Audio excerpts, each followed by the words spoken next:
This is the Crosman 2240. I've got all my tools out there. I'm gonna strip it down and do the modifications on the valve and on the hammer spring. I'll show you in stages, bits and pieces of them. Well, everything's stripped, and that is the hammer spring. I'll show you what I'm going to be doing with it. Inside there you put either a small ball bearing or a type of screw head just to raise the spring a little bit and give it a bit more tension. Yeah. It slots into there, you could put something into there as well. And this is the valve where the CO2 goes into there when you drop it down the chamber. And as you can see, it's got a seam there. I'm going to split that open, well, not split it, unscrew it. And before I unscrew it, I'll be taping it up just so I don't scratch it or mark it or anything. I've got pliers and stuff there what I'm going to be using, more grip type things. And once I've got it in part, I'll get back to this. This is the valve in half. I've just unscrewed it, and it's got a lot of coils in there. Just let the camera focus. I'm going to cut about 3 or 4 of them off, if it will focus. I'll zoom back out, and that's all it is. Move the camera in a bit closer. There you go. I'm going to cut about 3 or 4 of them coils off. Well, the threads, I should say.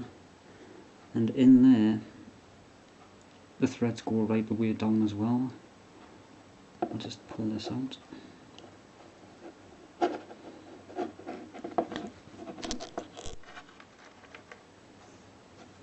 Threads go right down.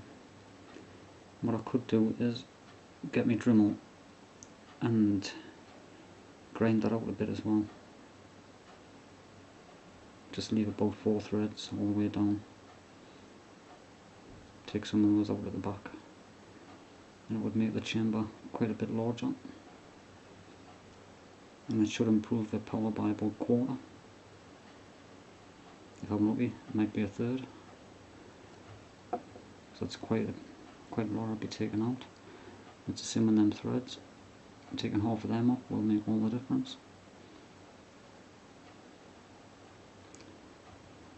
Right, so I'll get back to you when I've cut it off and put it back. So that's what I've taken off. There's about 3 threads there, but there was 4 when I started. It's just that you've got the thickness of the hacksaw blade to take into consideration as well. You've got to leave a few threads on there just to make sure it's going to tighten down properly without busting, because it is only brass. And I filed it down a bit, smoothed it off. I will rinse it with a bit of oil just to make sure it's going to be clean. There's no bits of filings or nothing in there. And the next thing I'm going to do,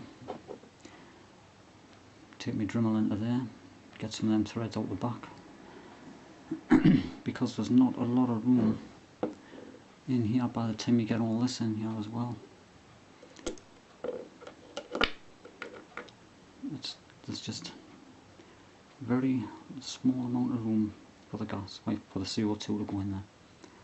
Nothing at all. So the more room you can get in there, the better.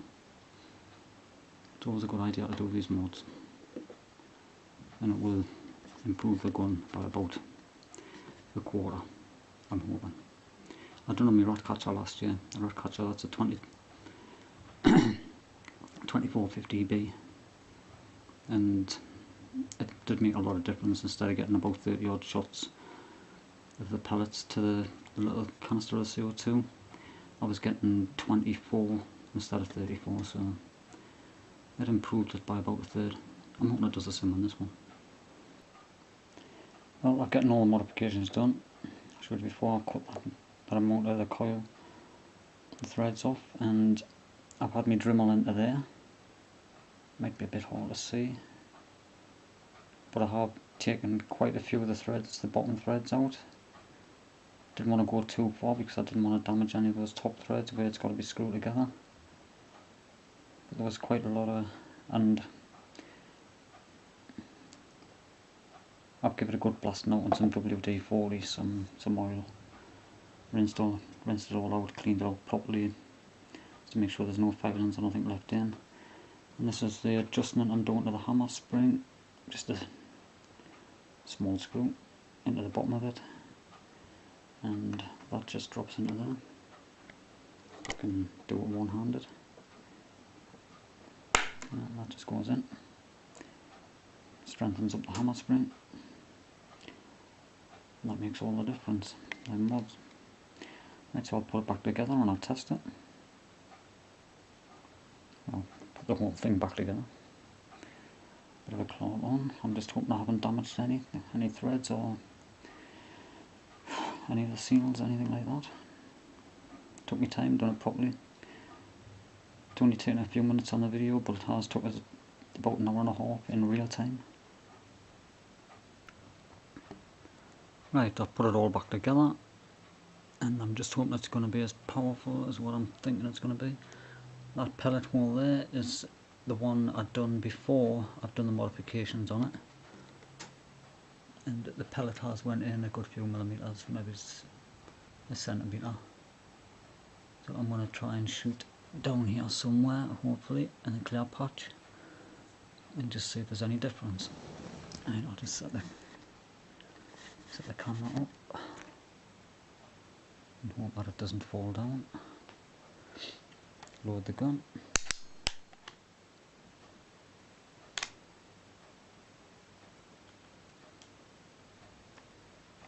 I'm using the same pellets as what I used last time. I knew that would happen. Yeah, I'll just stand that lid there. Just to pop the camera up. Right, so I'll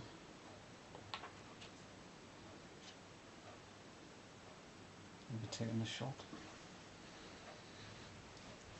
And we'll see what sort of difference this makes. Hopefully there should be some.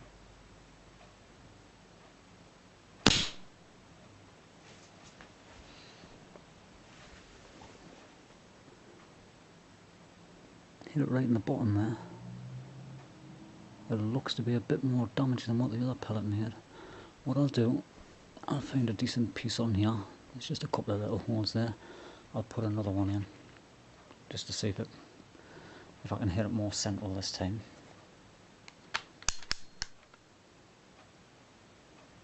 I've got my homemade silencer on, so it doesn't sound half as loud as what it would without it. Right, I'll take the shot a bit closer so I don't miss it. Well, not miss it, but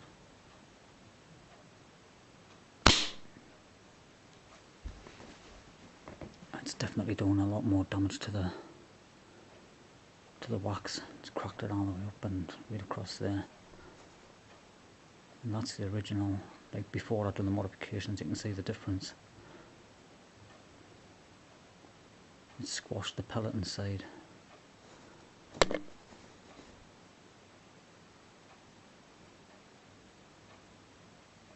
That's quite good.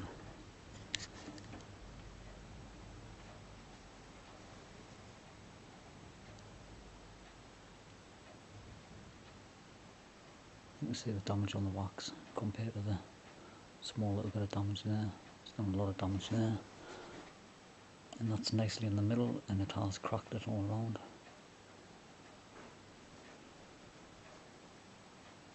Yeah, so it's definitely made it a bit more powerful.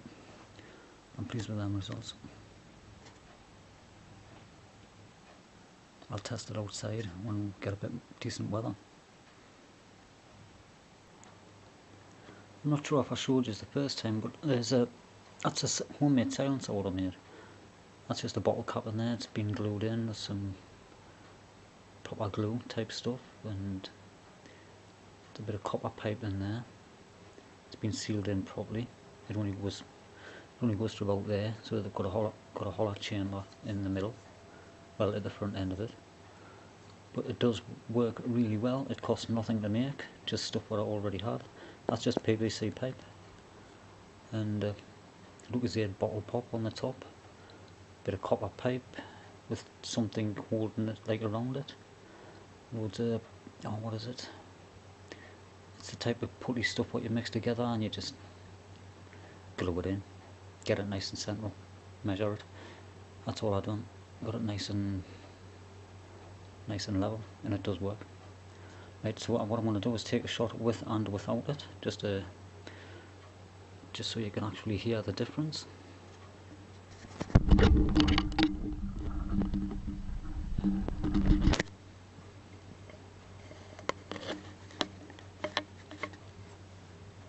I'll just shoot into the camera, shoot into the candle as usual. Right, so the first shot will be without the silencer.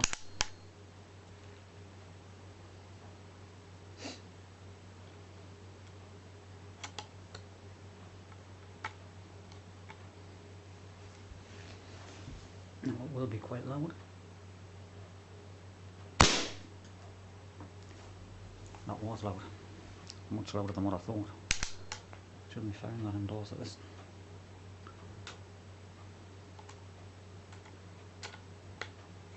Right, and this next shot is with the silencer.